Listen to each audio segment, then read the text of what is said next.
네, 감독님부터 인사해 주시죠. 네, 안녕하세요. 저는 언니요정이라는 영화 만든 정혜일이라고 합니다. 시간 내주셔서 감사합니다. 안녕하세요. 언니요정에서 유정 연기한 박유영이라고 합니다. 반갑습니다. 네, 안녕하세요. 언니요정에서 기정 역할을 맡은 이하은이라고 합니다. 네, 안녕하세요. 언니 요정에서 희진 역을 맡은 김희경이라고 합니다. 네, 제가 그 미스백 GV를 다닌 이후로 이렇게 뭔가 어떤 다른 감독님이 만드신 영화의 GV의 진행을 맡은 게 처음이어서 오늘 좀 미숙한 부분도 있을 텐데 많은 양해 부탁드리고요. 우선 이제 영화 어떻게 잘 보셨나요? 네. 아무래도 이게 뭐 포스터도 그렇고 이제 여기 참여해주신 배우분들만 봐도 되게 징글징글한 여성 영화라는 생각이 듭니다. 근데 뭐 우선 감독님께서는 이런 질문을 되게 많이 받으셨을 것 같은데 우선 제가 미스백이라는 영화를 만들 때 제 경험에 비추어 봐서는 여성 영화를 만드는 것이란 것은 엄청난 사명감을 좀 필요로 하는 일인 것 같아요. 그 사명감이라고 하는 이유 자체가 굉장히 뭐 제작 과정에서도 여성 캐스트들을 가지고 투자를 받거나 배급을 받기도 굉장히 만만치가 않고 또 그리고 이런 영화를 진행함에 있어서 또 굉장히 뭐랄까 시나리오를 쓰는 과정에서도 모니터링이나 이런 데서도 많은 유혹들이 있기도 하고요. 그럴 텐데 우선 감독님이 이제 남성으로서 이런 영화를 기획하고 시작하게 됐을 때 또 어떤 사명감으로 시작하셨는지 이제 인터뷰에서도 뭐 누나죠? 누나분의 어떤 그런 뭐 임신과 출산에 관한 뭐 그런 경험을 바탕으로 이런 영화를 쓰셨다는 얘기 많이 하셨었는데 어떤 사명감으로 이 영화를 진행하게 되셨는지 뭐 일단 먼저 질문 드릴게요. 사실 시나리오를 처음에 쓸 때만 해도 뭔가 이렇게 말씀해 주시는 것처럼 제가 감히 할 수 있는 이야기일까? 라는 고민은 많았는데 일단 쓰는 거는 저 혼자 쓰는 거였잖아요. 물론 나중에 같이 도와주시고 많이 조언을 해주셨지만 다른 분들께서도 쓰는 과정에서는 사실 그렇게 좀 부담이나 좀 그런 것보다는 혼자 시나리오를 쓰는 작업이었으니까 재미있게 했었는데 이제 너무 감사하게 이제 영화를 제작 지원 같은 데서 이제 찍으라고 지원을 해주시고 이제 찍으려고 준비를 하다 보니까 문득 말씀해 주셨던 그런 생각이 들더라고요. 감히 이걸 내가 좀 할 수 있는 이야기일까? 좀 조심스럽게 누구보다 좀 다뤄야 될 것 같은데 어떻게 하면 좋을까? 라고 생각을 하고 혼자 끙끙 앓던 찰나에 피디님께서도 저희가 스태프분들 중에 많이 여성분들이 계셨었고 그다음에 배우님들께도 이야기를 많이 나누면서 저 혼자서는 할 수 없었던 것 같아요. 그래서 그래도 옆에서 같이 손 내밀면서 해주시는 분들이 계셔가지고 겨우 이렇게 여기까지 올 수 있지 않았나 생각을 하게 됩니다. 그러니까 제가 영화를 봤을 때도 감독님한테 개인적으로 궁금했던 거는 사실 여기 이제 남자 캐릭터들이 별로 등장을 하지 않는데 그 와중에 등장을 하는 남자 캐릭터들도 안타고니스트인가? 다 막 이런 캐릭터들이 좀 많더라고요. 그래서 뭐 개인적으로는 혹시 뭐 남자한테 안 좋은 감정이 있으신지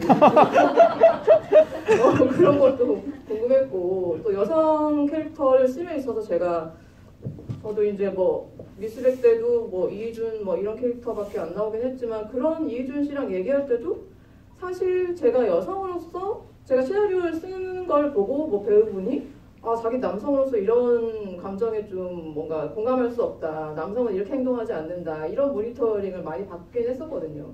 그리고 시나리오 쓰는 과정에서도 제가 여성으로서 남성 캐릭터를 쓸 때 너무 힘들더라고요. 그 감정이 내가 정말 100% 이 캐릭터의 감정에 집중할 수 없고 내가 모르는 감정도 많이 느끼는 것 같고 생물학적으로도 제가 사고하지 않는 것을 또 사고하는 것 같기도 하고 그래서 시나리오 쓰는 과정에서도 되게 혼자 많이 고뇌를 했었던 시간이 있었는데 혹시 감독님께서는 시나리오 작업 과정이나 여성 배우들과 함께 작업을 할 때 있어서 어떤 그런 뭔가 생물학적 남성으로서 어떤 견해 차이나 뭐 애환 같은 게 있었는지 그런 것도 궁금합니다. 저는 너무 감사하게 진짜 많이 도와주셨어요. 배우님들께서도 그렇고 피디님께서도 그렇고 저는 약간 그냥 뭐라 그래야 되죠?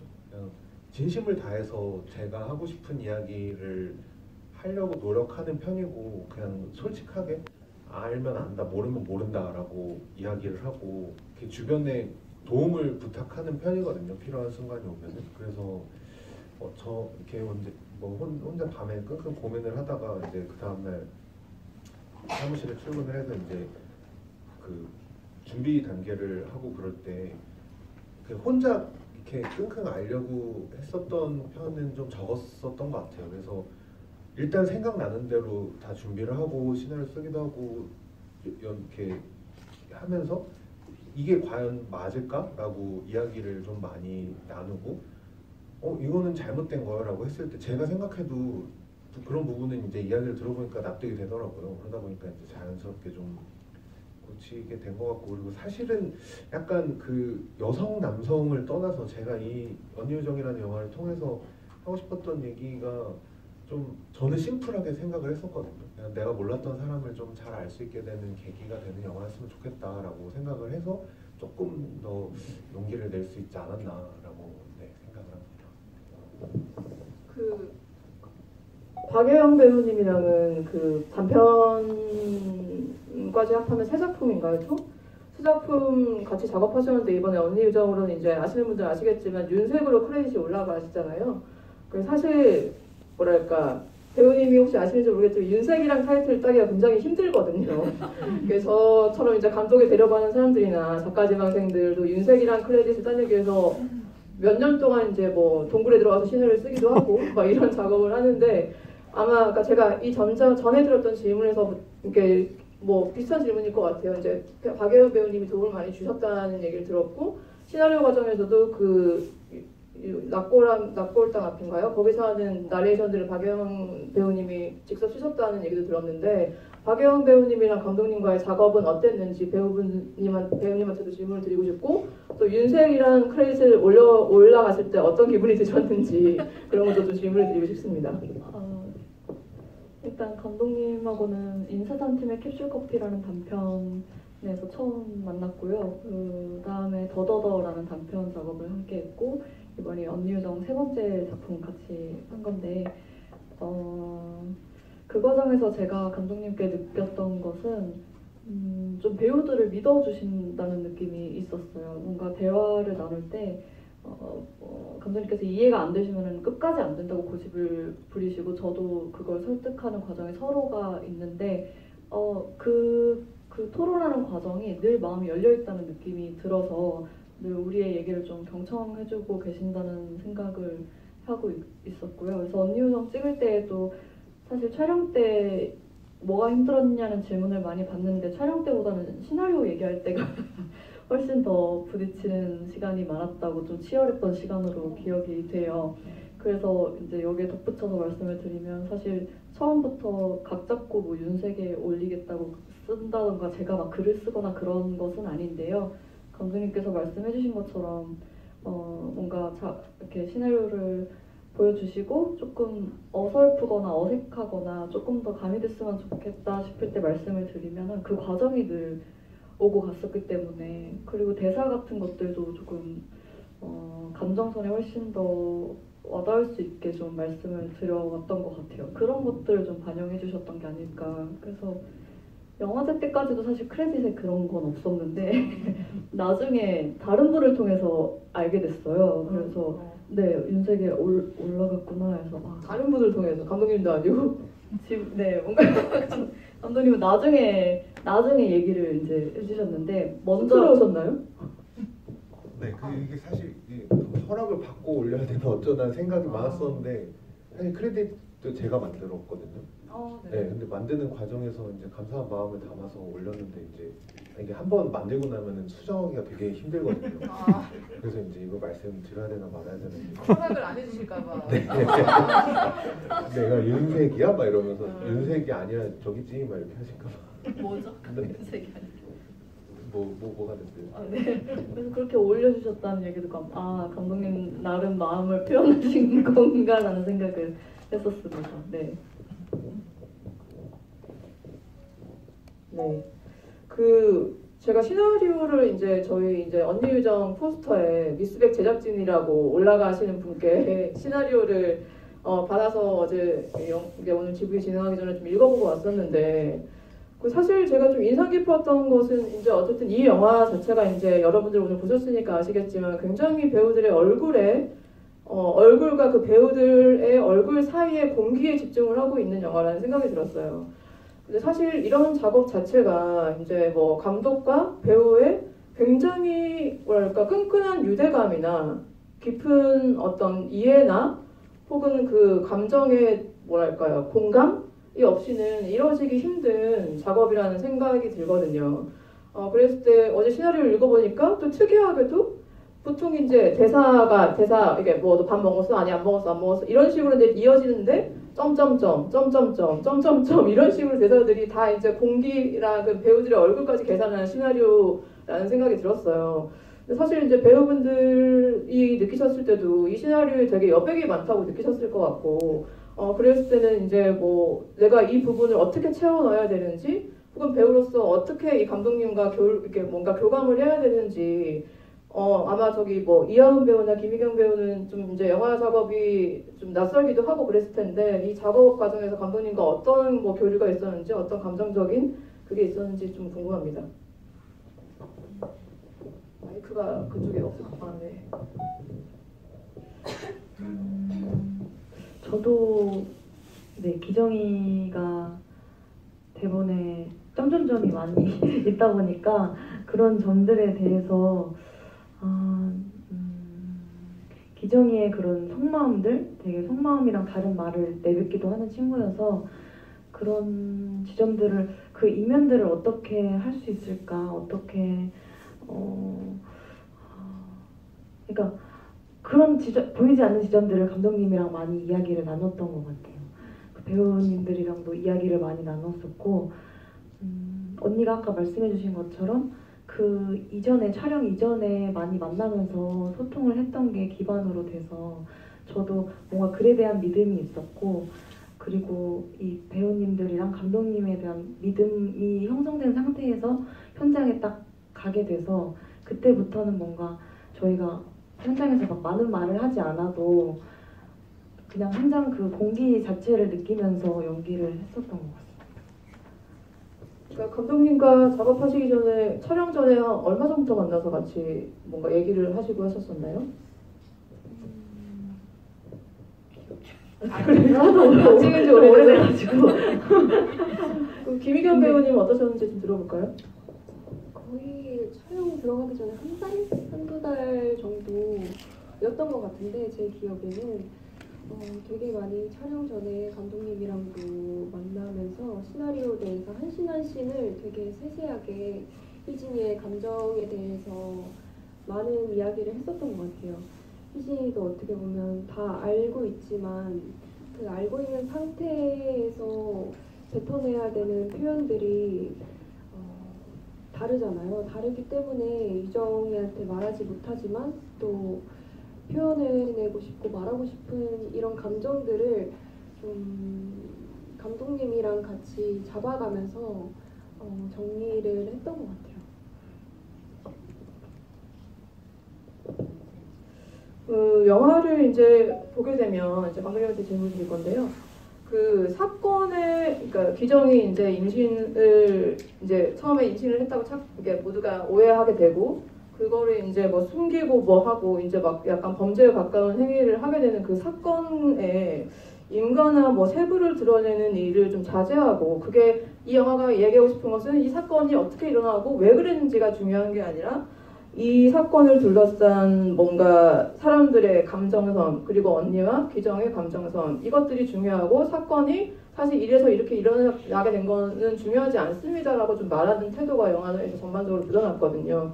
그런데 이제 뭐 뒤에 가서 이제 사건을 좀 막 풀기 시작하면서 앞에 그런 쌓아뒀던 감정들이나 이런 데 집중하던 영화의 애티튜드가 뒤에 가서 좀 톤의 매너가 바뀌는 것에 대해서 같은 감독으로서는 되게 고민이 많았을 거라고 느껴지는 지점들이 있었어요.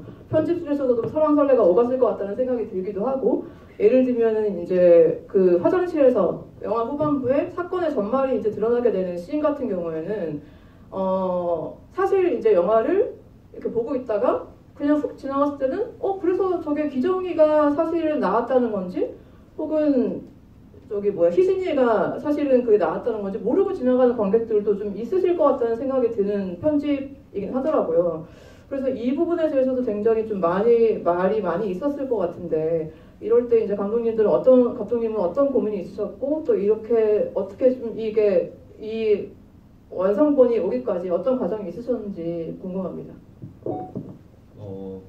사실 저는 그 영화의 장르라는 거는 그 관객분들과의 약속이라고 생각을 하거든요. 그래서 제가 처음에 이제 미스터리처럼 영화가 시작되지만 사실 영화를 중후반부를 겪어서 이제 끝날 때쯤 되보면은 물론 미스터리도 자세하게는 해결을 안 했지만 그래도 해결을 해드리려고 노력을 했고, 그리고 사실은 조금 제가 이 영화를 통해서 하고 싶었던 이야기나 혹은 작게나마 소리내고 싶었던 지점이 말씀해 주셨던 것처럼 누구랑 어떻게 어쩌다가 뭐 그런 거라기보다는 제가 옛날에는 단편 영화 같은 거 만들 때 사건으로 계속 덮으면서 이야기를 더 만들고 키워나가고 결론을 짓고 그랬었던 것 같거든요. 근데 이번 영화에서는 이상하게 왠지 모르게 그냥 이런 일들을 겪었던 이 세 캐릭터들은 어떤 생각일까, 어떤 상황일까,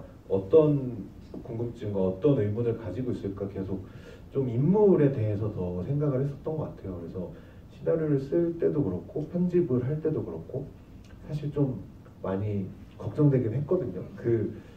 이렇게 하는데 조금 관객분들이 진심을 알아주셨으면 좋겠는데 혹시나 좀 막 이렇게 반발감을 드시거나 좀 그런 분들이 계시진 않을까라고 생각을 했지만 그래도 좀 용기 내서 해볼 수 있었던 것 같아요. 그래서 그렇습니다.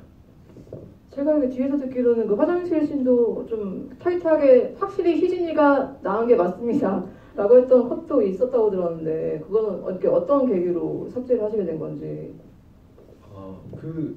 이제 제가 너무 감사하게 후반 작업을 해야 되는데 편집 과정에서 좀 시간적 여유가 있었거든요. 그러니까 이제 한편으로는 되게 많은 감독님들께서 이 촬영도 그렇고 후반 작업도 그렇고 막 쉴 수 없이 달려야 되는 포인트들이 있는데 기간을 맞춰도 정해진 거에 맞춰야 되다 보니까. 근데 저는 너무 감사하게 한 반년 정도 좀 영화랑 떨어져서 지낼 시간이 있었어가지고 어느 날 문득 123분짜리 편집 전 이거 전에 지금 100분이거든요. 이거 전 거 버전을 보니까 왠지 모르게 좀 낯설게 느껴지더라고요. 제가 시나리오를 썼을 때나라기보다는. 그래서 이런저런 고민들을 좀 하면서 좀 이 친구들 특히 언니와 동생 그리고 친구의 상황을 조금 더 영화가 끝나고 나서 생각을 할 수 있게 인물들을 생각할 수 있게 조금 고치다 보니까 자연스럽게 좀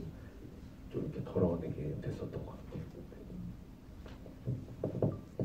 네, 이번에 좀 캐스팅에 관한 얘기를 좀 여쭤보려고 하는데, 제가 자료조사를 좀 하다 보니까 이제 유정이가 부정, 슬픔, 이해 단계를 거치는 3단계의 감정이 있었다고 얘기가 있었고, 제가 느끼기에도 그 3단계의 감정 변화가 유정이가 기정이를 면회하는 3번의 씬들에서 잘 느껴지게 이제 연출이 됐고 연기가 됐다고 느껴지더라고요. 그래서 마치 처음 면회했을 때는 기정이가 내가 그런 거 맞아 하고 나서 바로 컷이 유정이가 꿈을 꾸는 것처럼 약간 잠을 자는 것처럼 하는 컷으로 연결되는 게 이게 믿고 싶지 하지 않는 감정을 드러내는 컷이라고 느끼기도 했고, 그리고 마지막으로 이제 유정이가 기정이 면회했을 때는 이해 단계를 느껴지는 감정은 똑바로 이제 서로를 쳐다보는 장면들의 클로즈업의 어떤 그런 컷들이 아 이제 나는 너를 완벽하게 이해하고 있어라는 어떤 감정면을 느껴지는 것처럼 느껴졌는데 저는 개인적으로 이제 캐스팅에 대한 얘기를 여쭤본다고 하는 이유는 처음에는 이제 박예영 배우와 이하은 배우가 처음에 영화에 등장했을 때는 정말 안 닮았다고 생각이 들었었어요. 서로 되게 닮지 않는 자매라는 생각이 들었었는데 정말 이상하게도 마지막 이제 연애씬에서는 두 분의 이제 얼굴이 교차하는데 어딘가 되게 닮아 보이더라고요. 그러니까 유정이 제가 기억하는 게 맞는지 모르겠지만 그때는 유독 이제 매를 계속 간호사로 나오면서 머리를 묶고 나오시다. 그때는 머리를 풀고 나오셨는데 그런 모습에서 앞머리 있고 머리 있고 이런 것들이 좀 기정이랑 닮아 있나? 아니면 이게 정말 캐스팅 단계에서 뭔가 살짝 오묘하게 닮은 배우를 캐스팅을 한 건지 아니면은 마치 두 분 배우분이 영화를 찍으면서 정말 영화의 마법처럼 서로 닮아가게 된 건지 이런 것도 좀 궁금한 지점이 있더라고요. 우선 캐스팅 비하를 어떻게 해서 이제 뭐 자매를 이렇게 캐스팅하게 되셨는지 감독님한테 여쭤보고 싶고 두 분 배우는 서로가 닮았다고 느끼는지 그런 것도 아니 뭐 제가 이렇게 말씀드린 거에 대해서 어떻게 느끼시는지 그것도 얘기해 줬으면 좋겠어요. 네, 유정 배우님은 제가 사실 그 전에 단편 작업하면서 시나리오를 썼기 때문에 영화 시나리오를 쓸 때부터 좀 자연스럽게 떠올랐고 마침 시간이 맞으셔서 이렇게 함께 할 수 있게 됐었고 그 닮은 그러니까 동생을 찾는 과정에서 뭔가 외형적으로 닮았다는 거는 생각을 안 했어요 사실. 근데 뭔가 그 배우분이 이렇게 풍겨나오는 뭔가 냄새 같은 게 좀 닮았으면 좋겠다라는 소망은 조금 있긴 했는데 그리고 이하은 배우님 같은 경우는 미팅을 엄청 많이 하면서 피디님께서 이제 구원의 손길을 이렇게 내주셨던 그런 배우님이라서 저도 되게 마찬가지로 영화를 찍다 보니까 좀 현장에서도 그런 얘기가 있었거든요. 두 분이 좀 닮았나 막 이렇게. 그래서 하여튼 말씀하신 것처럼 그 영화의 매직이 아닐까 생각이 들고 저도 그 배우님들께 질문을 드리고 싶은데 왜 저랑 함께 해주셨는지 네, 오히려 반대로 같이 얘기해 주시면서 하시면 감사할 것 같아요. 네. 뭐부터 답을 하면 될까요? 일단 제가 기억하기로는 동생들을 캐스팅하기까지가 시간이 꽤 걸리신 걸로 알고 있거든요. 되게 많은 분들을 미팅도 하고 오디션 과정도 있었던 것으로 알고 있는데 이렇게 기정이가 궁금하잖아요. 물론 다 모든 배우들이 궁금하지만 제 동생으로 나오는 사람이 누굴까 했을 때 근데 기정이가 희진 배우가 됐다는 얘기를 듣고 영상이나 사진 같은 것들을 슬쩍 봤었어요. 근데 뭐라 그래야 되죠? 그냥 풍기는 이제 다른 너무 뻔한 말이라서 죄송해요. 풍기는 분위기 같은 것들이나 결 같은 것들이 뭔가 잘 맞을 것 같아라는 느낌은 받았었어요. 근데 사실은 영화 내내도 되게 거리감이 느껴지는 관계로 나오기도 하고 그래서 뭔가 제가 먼저 막 다가간다거나 우리 촬영 전에 더 친해지자 하는 시간은 많이 없었긴 했던 것 같은데 이상하게 현장에서 저희 자주 보지도 않거든요. 영화에서도 그렇고 근데 현장에서 이렇게 한 번씩 만나면은 되게 편했어요. 그래서 연기할 때도 훨씬 마음 편하게 임할 수 있었고 조금 더 몰입이 되는데 훨씬 도움이 됐다고 생각합니다. 그리고 함께 하게 된 이유 시나리오를 처음 받았을 때 감독님이 이렇게 질문하시는 게 맞는지 모르겠지만 이렇게 시나리오를 처음 받았을 때 소재 때문에 아무래도 그 방향이 좀 제일 먼저 궁금했어요. 감독님이 이 글을 가지고 말씀하고자 하시는 바가 무엇인지를 좀 더 명확하게 듣고 싶은 마음이 있었는데 제가 그때 이해하기로도 뭐 소재 자체가 주제가 되기보다는 이 사건을 겪고 있는 인물들의 이야기에 귀를 기울이고 싶어 하셨고 자매들, 그러니까 좀 가깝지 않은 당연하다고 생각했는데 전혀 당연하지 않은 관계인 이 자매가 어떻게 가까워질 수 있는지에 대해 얘기를 계속 하고 싶어 하셨어서 그게 좀 되게 좋은 면으로 다가왔던 것 같습니다. 예. 저는 언니랑 이렇게 닮았나? 이렇게 생각을 촬영 직전까지는 생각을 해본 적이 없었던 것 같은데 현장 가서 이제 스태프분들께서 닮았다, 둘이 닮은 것 같아 이런 말을 그러니까 점점 해주시니까 조금 더 그런가? 이렇게 생각하게 되면서 조금 더 언니의 톤 같은 거나 이런 것도 연기의 합이 점점 맞춰지면서 닮아간 게 아닐까? 네, 저도 그렇게 생각이 들고요. 그리고 감독님, 저는 일단 기정 역할로 처음 시나리오를 받게 됐었는데 조사실에서 언니와 대화하는 장면을 보고서 이걸 현장에서 꼭 느껴보고 싶다 이런 생각이 많이 들었었고 그 다음에 이제 감독님이랑 미팅을 하게 돼서 네 함께하게 됐습니다. 김희경 배우님은 뭘 믿고 저랑 함께 해주시는 거예요? 궁금해서는데. 일단 첫 번째가 시나리오였던 것 같아요. 내용 자체에서 오는 매력들이 처음에 있었고, 그리고 희진이라는 친구가 꼭 배우로서 연기를 해보고 싶다. 되게 알고 있고 가지고 있는 얘기하고 싶은 것들이 많지만 또 표현해야 되는 부분들도 분명하게 있겠구나, 희진이가.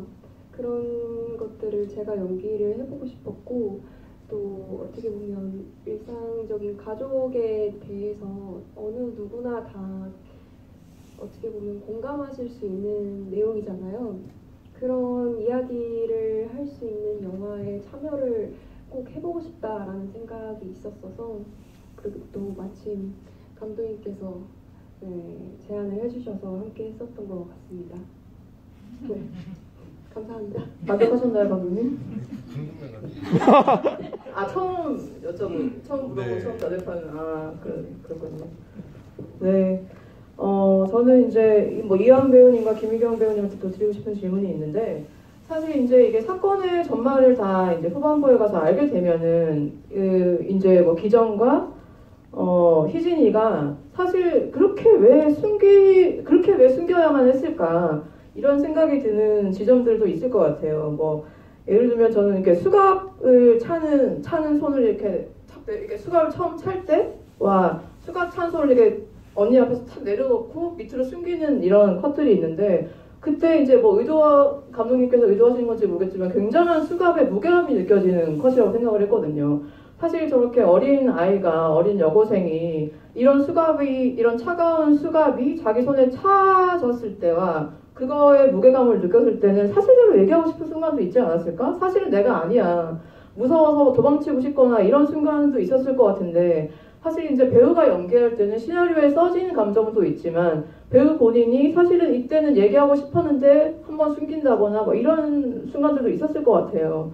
그래서 어떨까? 배우 본인이 이렇게 기정이는 사실 그땐 얘기하고 싶지 않았을까? 뭐 이런 생각도 하시면서 연기를 하셨는지, 감독님이 이제 디렉션을 어떻게 하셨는지 모르겠지만 어떤 그런 배우 본인의 그런 무게감과 그런 게 어떻게 느껴졌을지가 궁금을 하고요. 김희경 배우 역시 마찬가지인데 사실은 이게 몇 번의 순간에서 샌드위치 집에서 이제 유정을 만났을 때나 처음 유정을 만났을 때나 뭔가 사실은 제가 그랬어요라고 얘기하고 싶은 얼굴이 있었다고 느껴지는 순간들이 있었거든요. 특히 샌드위치 집에서는 샌드위치 맞나요? 예, 서브웨이에서는 더더욱이 저 아이가 뭔가 말하고 싶어 한다는 느낌을 받았었는데, 혹시 두 분은 이제 이런 역할을 연기를 하면서 사실 이제 시나리오에서 감독님이 쓰여진 대본 말고도 사실은 이런 감정을 터뜨리고 싶었던 순간들이 있었는지, 사실대로 얘기하고 싶은 감정을 터뜨리고 싶은 순간들이 언제가 있었는지 그런 게 궁금했었습니다. 사실 희진이가 어떻게 보면 사건의 당사자이잖아요. 그렇다 보니까 일단 정말 큰일 났다라는 생각을 가지고 되게 혼란스러워하는 상황이었을 것 같아요. 근데 그런 와중에 어떻게 보면 기정이라는 친구가 자기가 자백을 했다, 사건의 당사자다 라는 소식을 듣고 사실 희진이도 그럴 줄 몰랐었던 거거든요. 기정이가 자기가 했다라는 그럴 이유가 없는데, 그래서 사실 그거부터가 의문이었던 것 같아요. 기정이가 왜 그랬지? 나를 위해서 하기에는 너무나도 큰 일인데 차마 말하지 못한 그런 이유들이 있었을까라는 생각을 한편에는 항상 가지고 유정이를 만났었던 것 같은데, 사실 유정이가 어떻게 보면 기정이 언니로서 보호자로서 해결할 수 있는 일이니까 얘기하고 싶은 순간들도 너무나도 많았을 거라는 생각이 들어요. 희진이도 자기도 어떻게 보면 미성년자고 사건의 당사자이고 어떻게 보면 제가 갔어야 되는 입장인데, 근데 또 기정이의 대변인으로서 그 기정이가 하고 싶은 이야기가 뭘까라는 그런 부분들을 좀 함께 하고 싶었던 것 같아요. 희진이가 아무래도 희진과 기정이의 관계도, 희진이는 어떻게 보면 부모님과의 관계나 어른들에 대해서 믿지 못하는 그런 의심을 갖고 있는 아이거든요. 그런 와중에도 기정이라는 친구를 제일 어떻게 보면 소중하게 생각하고 제일 나에게 가까운 존재다, 소중하다라는 생각을 갖고 있었기 때문에 저조차도 어떻게 보면 기정이를 기다렸던 것 같아요. 기정이가 원하는 게 뭘까 하면서.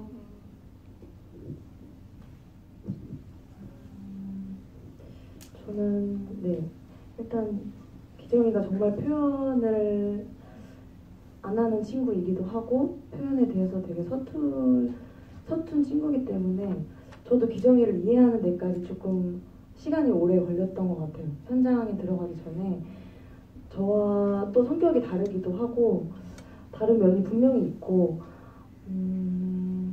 그래서 기정이는 뭐 수갑을 채우는 장면에서도 일단 이 친구는 정말 끝내 막 말을 하지 못했을 것 같다.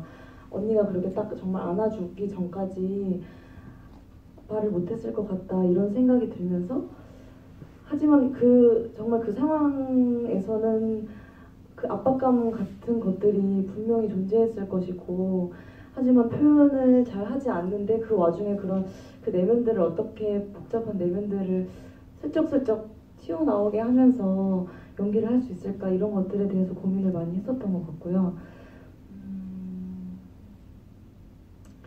그래서 저는 끝까지 뭔가 말하고 싶어도 용기를 내서 막 말하거나 이런 순간이 있었을까? 그런 생각이 드는 것 같아요. 네, 이제 박예영 배우님한테 또 질문 드리고 싶은 게 있었는데, 내가 어제 시나리오를 읽고 왔다고 했잖아요. 근데 제가 사실 시나리오, 이제 영화 만들어진 거에 비해서 시나리오에서는 그렇게 유정이 뭔가 극 중에서 지금 이제 완성본에서는 화를 되게 좀 많이 낸다고 느꼈어요. 그 간호사, 수간호사님인가요? 그 사람한테도 아이 저 임신했다고요? 뭐 어쩌고 뭐 그런 씬도 마찬가지. 고모한테도 너무 무섭게 화를 내잖아요. 마치 뭐랄까 그 영화상으로 보면은 유정의 MBTI는 ISTP 같다는 느낌이 들 정도로 너무 무서운 캐릭터가 좀 저는 제 개인적으로 좀 무섭게 느껴지는 부분이 있었는데, 이제 시나리오에서는 굉장히 좀 건조하게 쓰여진 씬들도, 그러니까 박예영 배우 본인이 연기했을 때는 좀 그렇게 뭔가 감정이 묻어나는 씬들이 좀 많다고 저는 느껴졌어요, 개인적으로는. 그랬을 때 이제 뭐 감독님이랑 작업을 이제 여러 차례 해보셨겠지만 뭐 그러면서 또 익숙해져서 감독님과의 작업에서 배우 본인의 캐릭터가 혹시 더 묻어나오게 되는 편인 건지, 작업 과정에. 보통 제가 이제 배우들이랑 작업을 해보면 제가 시나리오에서 예를 들면은 제가 뭐 이제 미스백이라는 작품을 예를 들어서 말씀드리면은 미스백에서는 굉장히 무뚝뚝하고 그냥 고흥단어 같은 얼굴인데 한지민 배우가 들어가서 더 유약한 이미지가 첨가됐단 말이에요. 그런 거 마찬가지로 유정에서도 원래 시나리오에서는 좀 건조하고 드라이하고 감정 표현도 잘 하지 않는 캐릭터인데 뭔가 박예영 배우가 들어오면서 감정적으로 더 더딥혀진 부분이 있는지, 혹시 어떤 부분에서는 본인의 캐릭터가 그렇게 묻어나게 됐는지 그게 궁금하고, 감독님도 어떤 부분에서 그렇게 느껴지는지 궁금합니다.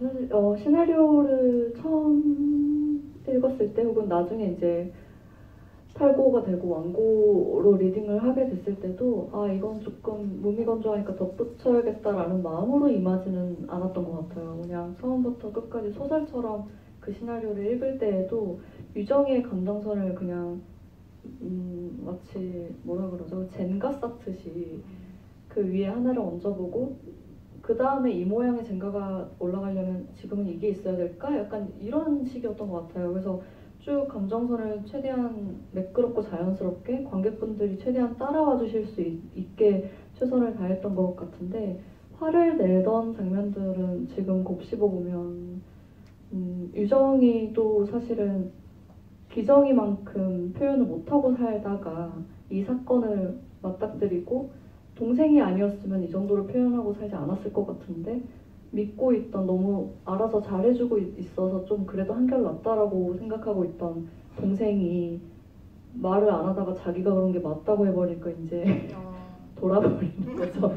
그래서 도움이 좀 되고자 여기저기를 쫓아다니는데 희진이는 도움을 줄 것처럼 해놓고 언니가 뭘 알아요 이러고 맨날 가버리니까 또 화딱지가 나는 거죠. 아, 그런 감정들이 쌓여서 분노가 폭발했군요. 그러니까 도저히 알 수가 없고 이 위로를 빨리 빠져나가서 기정이를 우리 집으로 데려오고 싶은데 왜 이렇게 도와주는 것도 없고 안 그래도 간호일도 힘들어 죽겠는데 마치 우리 첫 장면에서 나온 것처럼 되게 오랫동안 생리도 안 하고 야간 간호사로서 지금 이렇게 이미 힘들어서 잠잘 시간이 없이 하고 있는데 동생 일이 터지면서 좀 제정신이 아니게 돼버린 첫 순간인 것 같아요, 유정이.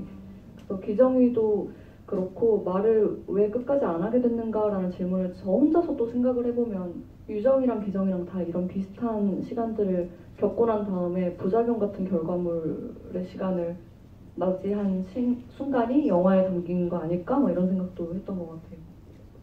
훨씬 이해가 빨리 되네요. 이렇게 분노가 이렇게 배우 본인의 어떤 그런 감정에 대한 캐릭터에 대한 이해도에 대한 감정이 또 쌓여서 이렇게 나타나는 결과물인 것 같네요. 네, 그래서 고모한테 화를 냈던 것도 이 부분에 좀 입체감 있게 해야지의 느낌보다는 저한테 화가 나더라고요. 유정이한테 왜 기정이를 여태 몰라서 애를 저렇게 두고 왜 이렇게 도움되는 게 하나도 없고 언니로서 애를 지키지를 못하고 근데 그게 이제 보니까 내가 얘를 너무 몰랐구나. 얘가 지금 말을 안 하고 입을 다물고 있기까지 만든 것은 어쩌면 집을 집같이 못 느끼게 해버린 나 때문인가 하는 생각에 마치 엄마에게 보통 화풀이를 하듯이 고모한테 막 화를 내. 고모가 너무 불쌍했어. 맞아요. 저도 그래요. 근데 그때도 연결돼도 그렇고 뭔가 저한테 나는 화라고 생각을 했었어요. 그 감독님이 대답하시기 전에도 개인적으로 궁금했던 건 이제 박예영 배우는 아까 세 편째 같이 하셨다고 하는데 박예영 배우가 어디가 그렇게 좋으신지 어떤 지점이 매력인지 그리고 배우로서 이제 세 번째 장편까지 해보니까 어떤 감정을 느끼시는지까지 같이 통틀어서 얘기해 주시면 될 것 같습니다. 네, 제가 생각을 해봤는데요. 그 아까 수갑 말씀하셨잖아요. 그러니까 수갑 처음 기정이가 수갑 차고 두 번째 만남에서 유정이가 기정이를 바라보는 눈빛 같은 게 있거든요. 그 공기 같은 거. 그러니까 저 사실 수갑이 제 거예요. 그러니까 제가 더더더라는 단편 영화를 찍을 때 유정 박영 배우님이 거기서 주영이라는 역할을 했고 수갑 차가지고 음주 단속에 걸리는 그런 역할이었거든요. 근데 이제 수갑을 아무나 살 수 있는 건 아닌데 이게 영화진흥위원회에서 찍는 영화 소품이라고 하니까 그 실제 수갑을 살 수가 있더라고요. 그래서 시나리오를 쓸 때 수갑을 차고 나서 제가 이렇게 차봤거든요. 근데 진짜 차갑고 엄청 무겁고 이게 보통 게 아니구나라고 물리적으로도 느껴지는데 시나리오를 쓸 때 이제 그 수갑을 찬 기정이를 유정이가 어떻게 바라보고 그리고 나서 그 뒤에 대사들이 좀 있어요. 사실 이렇게 걱정스러운 얘기들을 하는 게. 근데 이제 그게 다 편집됐거든요. 왜냐면 박영 배우님 같은 다른 배우님들도 마찬가지고 제가 뭔가 이 수갑 찬 기정이를 본 유정이가 해낼 것 같은 뭔가들을 이렇게 생각을 해서 써놓은 거보다 조금 더 그 이상의 뭔가들을 해주시는 배우분들이라고 생각을 해서 그 뒤에 대사가 있거든요. 사실 이렇게 이렇쿵저렇쿵. 근데 그냥 그 표정이나 얼굴 같은 걸로도 이미 다 그게 느껴지기 때문에 그 같이 영화를 마셨던 PD님도 그렇고 여기 이런 거는 없어도 될 것 같다고. 그래서 저는 아까 말씀하시기를 이제 시나리오를 쓸 때 좀 나름 생각은 가지고 있는데 여기서 이 캐릭터가 이랬으면 좋겠다. 근데 그거를 막 꼼꼼하게 쓰는 편은 아닌 것 같아요. 그래서 일단 배우님한테 한번 맡겨보고 사실 약간 마음속에 갖고는 있거든요. 여기서 이래야 된다고. 근데 이제 막 엄청 안타깝게 쳐다본다 이런 식으로 안 쓰고 그냥 수갑찬 기정이를 바라보는 유정 뭐 이렇게 좀 건조하게 쓰는 편인 것 같아요. 그러고 나서 이제 그 부분을 어떻게 해주시는지를 약간 궁금하게 기다리고 저랑 결이 맞으면은 이렇게 잘 해주시는 편인 것 같아서 그런 면들 때문에 좀 이렇게 내가 생각한 거 이상으로 해주시는 배우님들이 저는 계시는 게 너무 감사하거든요. 옛날에는 영화가 동그라미라고 제가 생각을 했으면은 그 정 동그라미가 나와야지만 다 만들고 나서 아 이게 내 영화가 됐구나라고 생각을 했는데 사실 제가 그냥 동그라미 정도라고 생각하면 이게 타원이 나와도 되고 좀 찌그러진 동그라미가 나와도 그 제가 어떤 배우님들 어떤 스태프분들이랑 하느냐가 이제 영화는 약간 생명처럼 탄생하는 거라고 생각을 해서 그런 작업 방식을 좋아하는 것 같고 그런 지점들을 다들 잘해주시는 배우님들이었기 때문에 너무 재미있게 작업을 계속 할 수 있지 않았나라고 생각을 합니다. 어떤 질문이었는데 이런 대답이 나오는지 까먹을 정도로 장황한 대답을 해주셨죠. 그래서 박예영 배우님이랑 어떤 점이 매력인지를 대답을 해주신 건가요? 이 장황한 대답을? 네, 열심히 한다고 했는데. 아, 그렇습니다. 알겠습니다. 뭐 이제 20분 정도 남아서 관객석으로 질문을 돌려보겠습니다. 질문 있으신 관객분들은 예, 김희경 배우님부터 한 명씩 골라서 지목해 주실까요? 네. 앞에 제일 앞에 계십니다.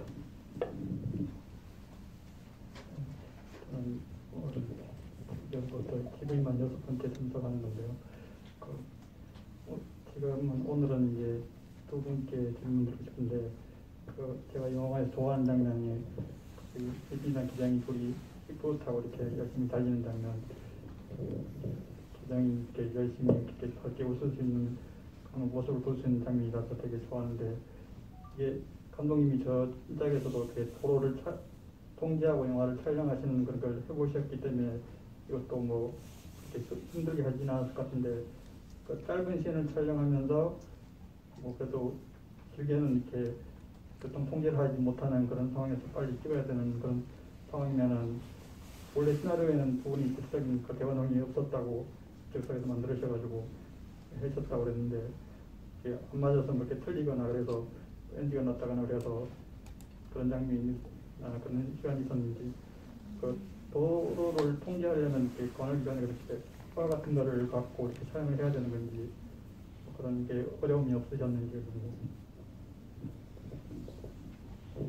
두 분 말씀하시기 전에 먼저 제가 잠깐 말씀드리면은 그 저희 다 허가 받고 통제하고 찍은 거고 그 킥보드도 과연 고등학생이 탈 수 있나 그리고 그런 거 다 물어보고 찍은 거고 네 그 안전 관리 같은 건 다 철저하게 해서 찍었었죠.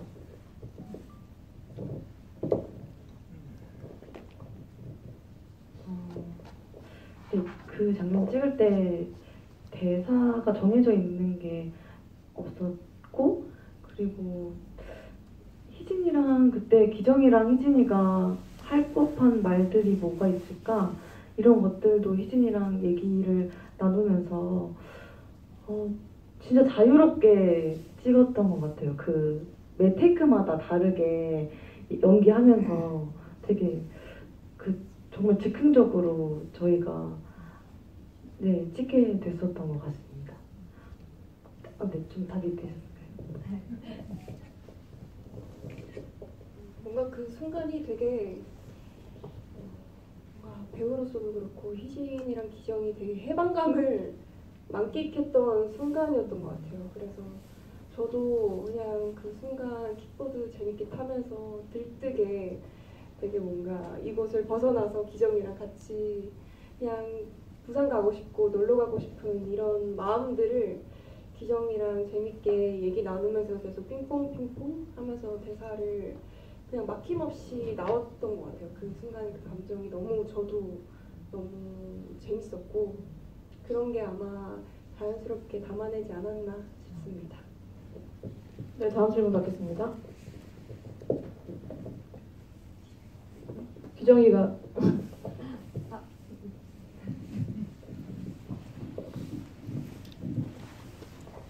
기정이한테 엄마는 사진으로만 본 게 다고 뭐 희진이가 엄마 보고 싶냐고 물어봐도 아니라고 대답을 하는데 사실 기정이는 엄마한테 자주 찾아갔고 편지도 쓰잖아요. 기정이는 그 편지에 어떤 내용을 담았을지 그 편지에서만큼은 언니나 엄마에 대한 자신의 진짜 마음을 다 숨김없이 표현을 했는지가 궁금합니다. 네, 정말 그 편지 안에서만큼은 뭐랄까요, 기정이가 일기를 적는 것처럼 엄마 아빠한테 하고 싶었던 말들, 나 오늘 이랬고 이랬어, 이런 일들이 있었어, 그런 말들이 이제 언니한테도 언니 엄마 많이 찾아갔었냐고 물어봤으니까 언니는 분명 내 편지 보지 못할 거다 이렇게 생각도 하면서 막힘없이 적었을 거라고 생각을 하면서 네, 생각했습니다. 네, 다음 질문. 박예영 배우님.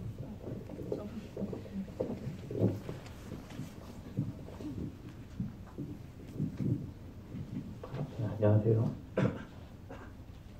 죄송합니다. 원래 소리 지르어가지고.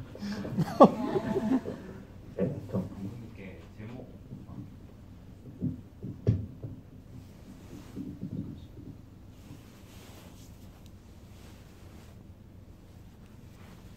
그냥 얘기해 주셔도 잘 들립니다.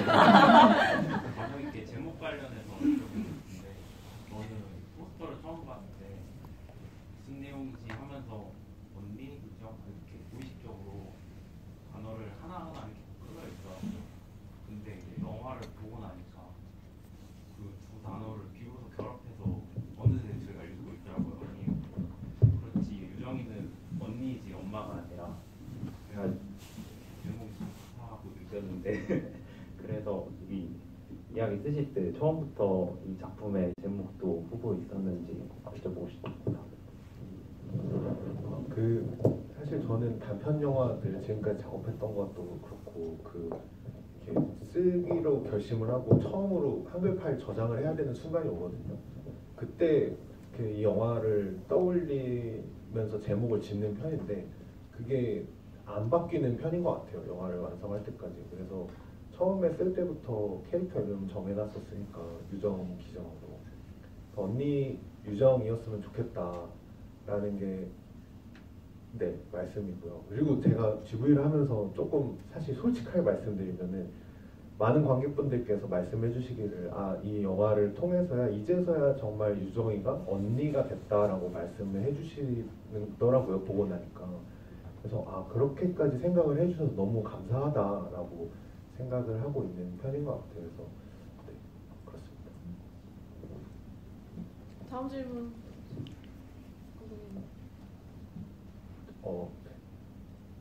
네,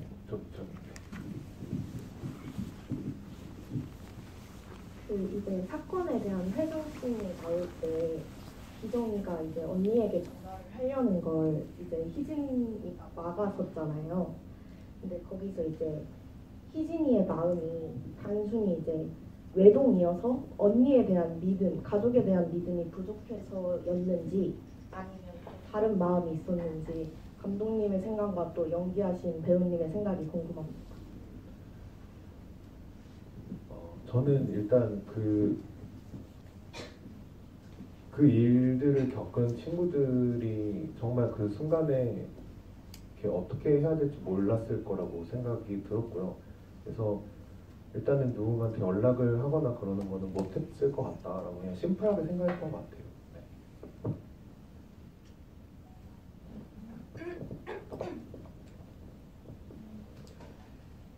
그리고 희진이가 만약에 가족분들이나 보호자분들이나 어른분들께 말할 수 있는 상황이었다면 혼자 외롭게 화장실에서 그렇게 혼자 낫지 않았을 거라는 생각이 들어요. 그래서 그 누구에게도 말하지 못하고 그 시간 동안 자기 혼자 끙끙 앓고 있다가 어디도 가지 못하는 곳에서 그래도 항상 학교만을 가잖아요, 학생이. 그러다 보니까 혼자 학교 안에서 아기를 낳았지 않았나 싶습니다.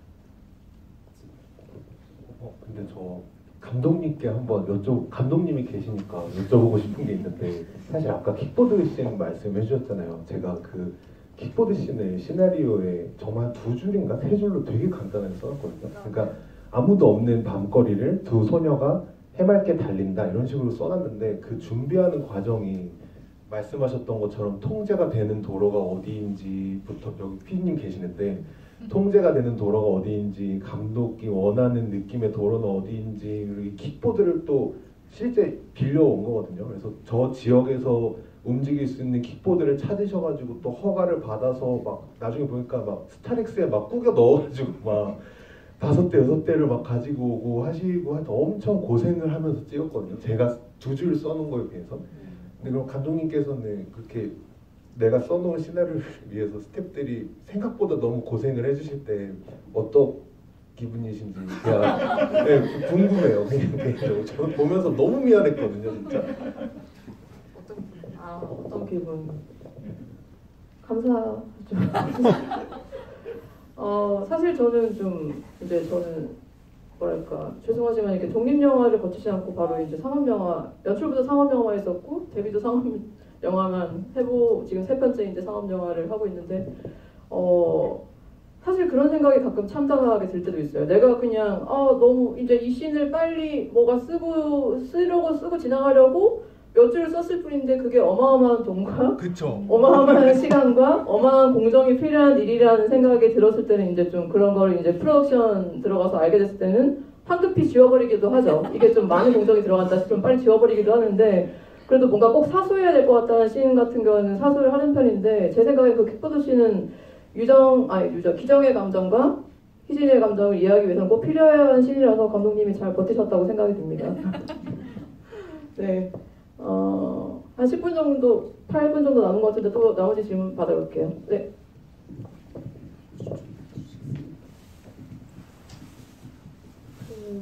희진이가 탐험서를 써주잖아요.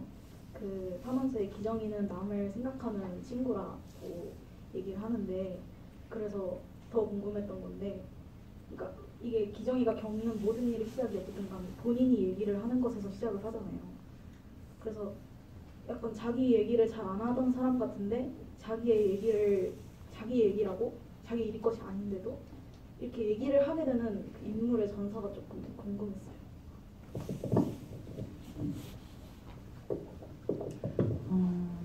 네, 저도 진짜 그 지점들에 대해서 고민이 진짜 많이 됐었는데요. 기정이가 더 말을 못하는 사람이니까 그런 말을 할 수 있을 거라고 생각을 했던 것 같아요.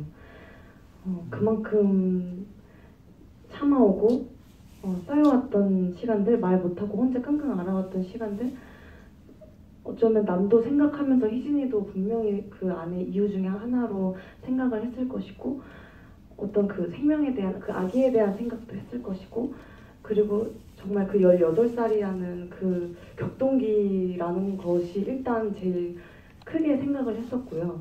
그리고 또 언니와의 그런 가족 간의 그런 안정감에 대한 결핍들, 그런 모든 것들이 되게 복잡하게 얽혀 있고 그리고 정말 어쩌면 기저에는 언니랑 정말 마주보고 싶은 순간이 있지 않았을까? 기정이가 그거를 뭔가 이렇게 직접적으로 내 마음을 알지는 못하지만 기저에는 그런 마음들도 있지 않았을까? 네, 이렇게 생각을 했습니다. 저도 저렇게 생각을 했어요.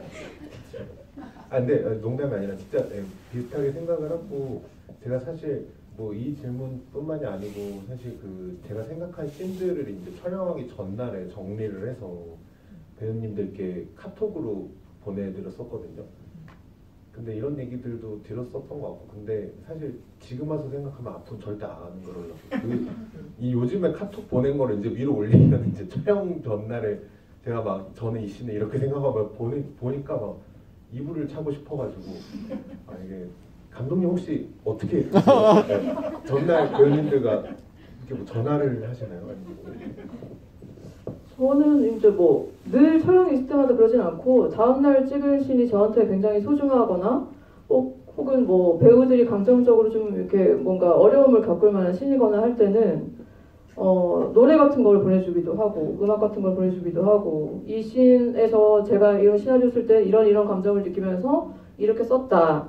근데 뭐 당신이 어떻게 느끼는지 너무 궁금하니까 이런 얘기를 뭐 주고받다가 그러면 당신이 뭐 느끼는 대로 하랴 아니면 제가 느끼는 감정이 맞는 것 같다. 뭐 이런 식으로 좀 얘기를 마무리하기도 하고 아무래도 감정적으로 좀 도움을 많이 주려고 하는 편이죠.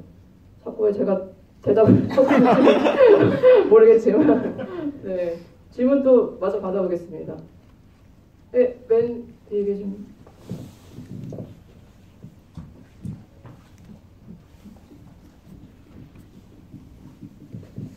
네, 영화 잘 봤습니다.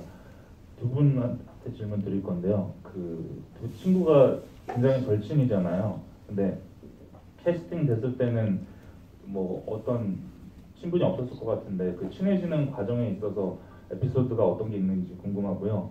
감독님한테는 이 영화가 뭐 법률적인 부분이 많이 나오고 그리고 또 병원 내에서 벌어지는 그런 누가 먼저 임신해야 되냐 하는 그런 부분도 많이 나오는데 그래서 법률적인 부분에 대한 자문이나 뭐 병원에서의 자문을 구할 때 있어서 그런 자료 조사에 있어서 좀 몰랐던 새로운 부분이 있었다면 어떤 것이 있는지 궁금합니다.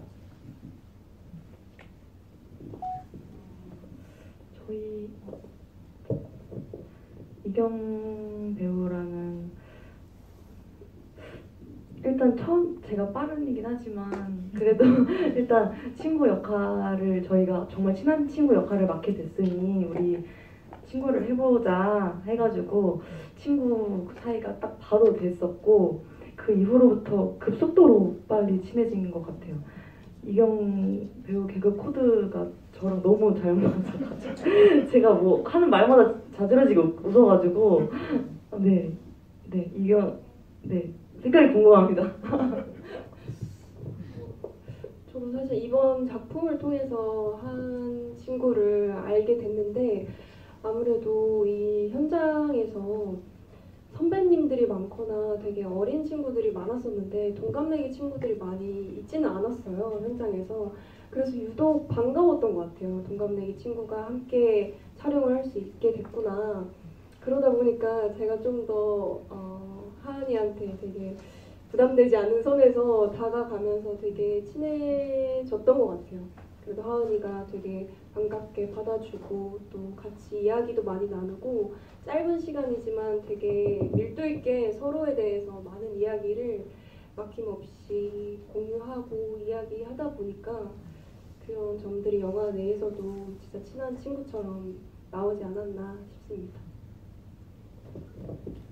네, 그 자료조사 같은 경우는 사실 저는 이제 일단 제가 생각하는 대로 좀 찾아보고 쓴 다음에 주변에다가 어떻게 해서든 부탁을 해서 좀 실제 간호사분을 인터뷰한 적도 있고 그리고 법률적인 부분에서는 저희 친척 형이 변호사거든요. 그래서 너무 다행히 친척 형이 변호사여가지고 친척 누나도 변호사고 그냥 이렇게 어떻게 해서든 좀 부탁을 해서 그냥 이렇게 실제로 그 일과 그런 것들 하시는 분들을 물어보고 쓰는 편인 것 같아요. 네, 이제 오늘 시간이 다 돼서 질의응답은 여기까지 하겠고요. 오늘 아무튼 그 혼란한 시국을 뚫고 여기까지 와주신 관객분들께 너무 감사 인사드리고 감독님과 배우분들 마지막 인사 듣고 자리 마무리하도록 하겠습니다. 네, 사실 언니 요정이라는 영화는 여러분들이 여기 극장에 찾아주시면은 그 티켓 값에 1,000원이라는 금액이 영화진흥발전기금으로 모이거든요. 그 금액을 통해서 제가 제작 지원과 개봉 지원을 받아서 개봉을 할 수 있었던 작은 영화인데 그리고 사실 언니 요정이 이제 극장이 아니면 그 뒤에 상업 영화들은 뭐 바로 풀리고 그렇게 되는데 어떻게 될지도 모르는 상황이라서 어쨌든 극장에 찾아주셔서 이 영화뿐만이 아니더라도 다른 영화들을 봐주시는 게 너무나 저 같은 풀뿌리 창작자들에게 도움이 되는 거라고 꼭 말씀을 드리고 싶고요. 귀한 시간 내주셔서 감사합니다.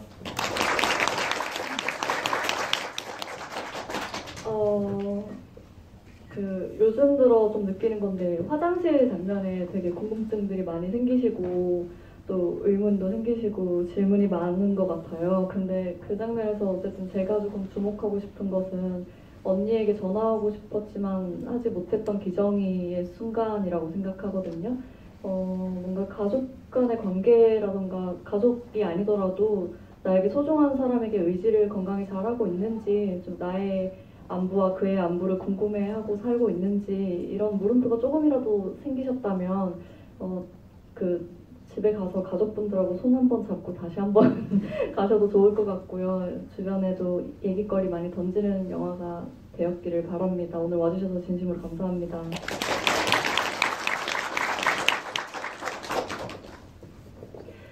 네, 오늘 또 날씨도 많이 추워졌는데 네, 이렇게 와주셔서 한 분 한 분 정말 진심으로 감사드리고요.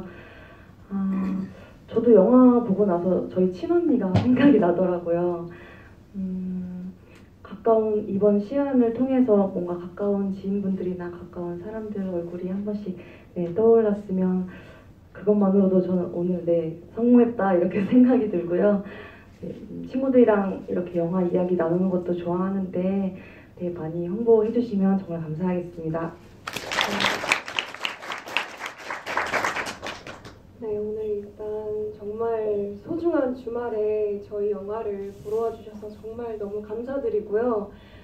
그리고 오늘은 저도 특별하게 저희 아빠가 처음으로 제 영화를 스크린에서 보는 날이었거든요. 저한테도 되게 의미 있는 시간이었어요. 그래서 관객 여러분들도 오늘 하루 저희 영화를 통해서 의미 있는 시간이 되셨으면 하는 바람입니다. 와주셔서 너무 감사드립니다. 네, 오늘 마무리하도록 하겠습니다. 감사합니다.